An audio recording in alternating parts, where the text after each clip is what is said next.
Lawn ball पई base चर्चा रे बलांगीर माटी विश्व रे लॉन बॉल एक बहु प्राचीन क्रीड़ा आम देश रे मध्य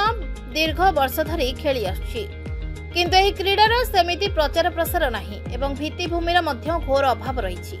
जातीय क्रीड़ा एवं जातीय चैंपियनशिप रे ओडिशा खेलाड़ी माने उन्नत प्रदर्शन करबा परे राज्य सरकार बलांगीर रे एक लॉन बॉल कोर्ट निर्माण करबा को निष्पत्ति नेथिले। आउ एबे राज्यर प्रथम लॉन बॉल कोर्ट बलांगीर रे आउ सेथिपई बेस चर्चा रे बलांगीर माटी बलांगीर रो राजेंद्र नारायण सिंहदेव स्पोर्ट्स कॉम्प्लेक्स रे राज्यर प्रथम लॉन बॉल कोर्ट निर्माण होईछि। ओडिशा रे संबलपुर बलांगीर कटक और ढेंकानाल प्रभृति जिल्लारू 200 ऊर्ध्व खेलाड़ी लॉन बॉल सह जड़ित रहिछन्ति। जातीय क्रीड़ा और जातीय प्रतियोगिता रे ओडिशार खेलाड़ी माने निजर श्रेष्ठ प्रदर्शन देई आछन्ति। तेणु यह क्रीडा एक नुआ भित्तिभूमिर निर्माण पर क्रीड़ा विभाग पक्षर बलांगीर रे एमिति एक कोर्ट निर्माण करा जायछि। पूर्वरु लॉन बॉल खेलिबा पई राज्यर खेलाड़ी माने राज्य बाहर को जाउथिले किंतु एबे आउ से समस्या नाही। एठारे पिला माने अभ्यास करि परिबे एवं अधिकरु अधिक जातीय और अंतर्जातीय स्तर को जाई परिबे। अन्यपटे एही लॉन बॉल कोर्ट को अंतर्जातीय मान्यता पई जातीय संघ को पत्र लेखा जायथिबा नै लॉन बॉल राज्य संघर संपादक कहिसंती। तेबे एही लॉन बॉल कोर्ट राज्य तथा बलांगीर माटीर खेलाड़ी मानक पई केते सहायक हेबो आसंतो राज्य लॉन बॉल संघर संपादक कोन अधिक कहउचंती सुनि नेबा। सुमित रंजन पुरोहित संपादक राज्य लॉन बॉल संघ ओडिशा। देखो बलांगीर रे लॉन बॉल कोर्ट खुलिछि ए नुवा नुवा खुलिछि राज्य रे प्रथम लॉन बॉल कोर्ट बली कहा जायछि केमति कोन ए लॉन बॉल कोर्ट रे देखुन बलांगीर तो वर्तमान ओडिशा लॉन बॉल हब कह जाए बलांगीर के कारण बलांगीर 2017 मसीह खेल आरंभ होइछे आउ 2019 आमर ओडिशा के प्रथम स्वर्ण पदक मिलथिला जातीय स्तर रे। तार परे खेलाड़ी माने आउ माने नुआ नुआ पिला माने इन्वॉल्वमेंट हेगिरी पुणी आमर जेन नेशनल हेतला आसाम रे सेन मध्य पदक हासिल करिगिरी आमर जेन गत 37 नेशनल गेम और 38 नेशनल गेम जेन हेतला गवर्नमेंट ऑफ इंडिया थ्रू जेन हेतला सेतरे हमर पिला माने जेगिर अंशग्रहण करथिले आ प्रथम 37 नेशनल गेम जेन गोवा रे हेतला सेतरे हमर 9टा पिला ब्रोंज पदक पाइथिले आ सेतरे राज्य स्पोर्ट्स विभाग तांको 18 लाख टका माने आर्थिक राशि पुरस्कार प्रदान करथिले। तापर हमर 38 नेशनल गेम रे जेन हेतला उत्तराखंड रे मध्य हमर ओडिशा के गुटे सिल्वर मेडल मिलथिला आ सेतरे मध्य सरकार तांको दुई पिलांको 4-4 लाख टका आर्थिक पुरस्कार प्रदान करथिले। तो इटा हमर बलांगीर लागि नुआ नेसे किंतु हमर बलांगीर इंफ्रास्ट्रक्चर रो कमी थिला जेन इंफ्रास्ट्रक्चर वर्तमान आमे लागिथिलु 2020 मसियारू गत 4 वर्ष 5 वर्ष हो गला आमे इंफ्रास्ट्रक्चर लागिथिलु आउ जा हो राज्य क्रीड़ा विभाग के धन्यवाद आ ओडिशा सरकार के धन्यवाद तांकर माने सहयोग रे आज ये कोर्ट निर्माण हो जाइए आउ ये कोर्ट को वर्तमान जे हमर जे तत्कालीन सचिव थिले विनील कृष्णा सार जे कि इटा के सैंक्शन करथिले से वर्तमान गवर्नमेंट ऑफ इंडिया रो स्पोर्ट्स विभाग रो से जॉइंट सेक्रेटरी आ से बलांगीर रो स्वतंत्र दायित्व रचन आ से आसला पर से माने प्रथमे लॉन बॉल के विजिट करथिले आ से लॉन बॉल कोर्ट देखि बहुत खुशी हेतिले जे जहा गुटे इंटरनेशनल लेवल रो लॉन बॉल कोर्ट बलांगीर निर्माण होइचे आ तांकर स्वप्न अच्छे जे बलांगीर के केंता करी ओडिसा रो गुटे हब करा जिबा स्पोर्ट्स हब करा जिबा आउ ये जेन आपण कोर्ट देखुछन इटा होचे ओडिसा रो गुटे एकमात्र कोर्ट आउ इटा होचे आपनकर वर्तमान फेडरेशन रो माने सर्टिफाई अनुसार वर्तमान इटा होचे इंटरनेशनल लेवल रो कोर्ट आउ किछि दिन मध्य आमे स्टेट मीट एवं अंडर 25 नेशनल करबार माने करबार आयोजक करबार लागि आमे स्थिर करिछु।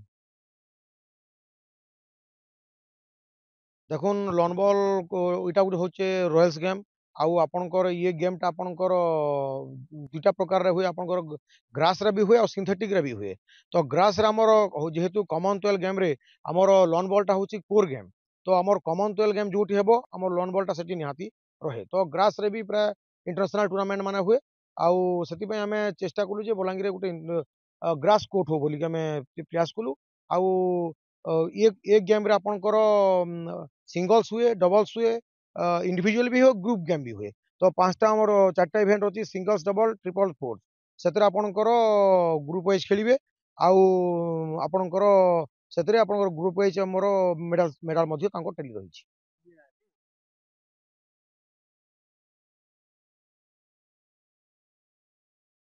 हमर प्राय देखबे बेले लॉन बॉल रे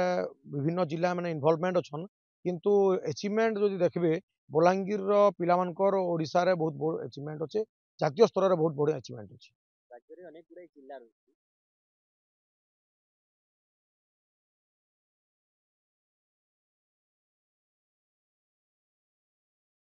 देखुन जेहेतु बलांगीर रे आमे प्रथम आरंभ करदिलु वर्तमान ई जिनस के देखि अन्य अन्य जिल्ला रे मध्य वर्तमान संबलपुर वाला भी तांकर प्रयास जारी रखिचंती गोटे लॉन बॉल कोर्ट करिया पे तांकर सेठी प्रशासन मध्य माने तत्परता आरंभ कलेनी तो आमे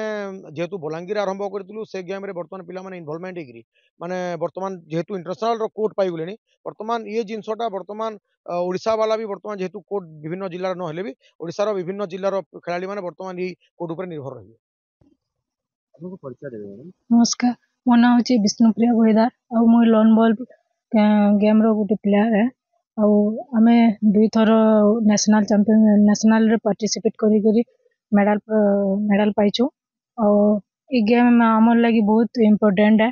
आउ आमे एतरे ई जगह रे प्रैक्टिस तो पहला रो हो नहीं थाई आमे बाहर को जाई करी दिल्ली के सेना प्रैक्टिस करी करी जातीय और अंतर्जातीय क्रीड़ा के पार्टिसिपेट करी करी मेडल हासिल करिथिलु आ हम धन्यवाद देवाले चाहूँ जे आम सेक्रेटरी सुमित रंजन पुरोहित सर को तांकर अवदान लगी आम ओडिशा रे फील्डटा तैयारी पारिछि आउ से तांकर लगी आमे एथारे प्रैक्टिस करबा पई सुविधा पाउछु पहला रो हमर एठारे आमे प्रैक्टिस करबा ले हमर सुविधा नहीं थे दिल्ली रे जे करी 8 घंटा 10 घंटा प्रैक्टिस करूथेलु आमे हमर एक्चुअली एठारे कम प्लेयर थिले खाली दादा वो कोच माने थिले तापरे धीरे धीरे हमको कहले कि चलो खेलबा पई तो आमे धीरे धीरे करी कम झियो पिला माने कम थिनु 2-3 जण थिनु तापरे बढ़ला आ खेली खेली आसे से हमको एमती मन लाग गला कि आमे बेसी याबे बहुत प्लेयर ही गले केते घंटा परिचय आमे सकालू एबे 4 घंटा प्रैक्टिस करू आ संध्या रे 4 घंटा प्रैक्टिस करू स्वप्न करा होती है दिगरे मोर स्वप्न रही कि एमती जातीय और अंतर्जातीय रे हम पार्टिसिपेट करी करी गोल्ड हासिल करबार अछि एबे नेशनल पार्टिसिपेट करछु जीतिछु आके आशा करू छै जे इंटरनेशनल खेली करी गोल्ड आनबार स्वप्नटा अछि बलांगीर ए कोर्ट रे आपण गोल्ड आनी प्रैक्टिस करबा एबे प्रैक्टिस करी करी आमे आके गोल्ड आनबार लागि चेष्टा करू bureau report Narad news Odia.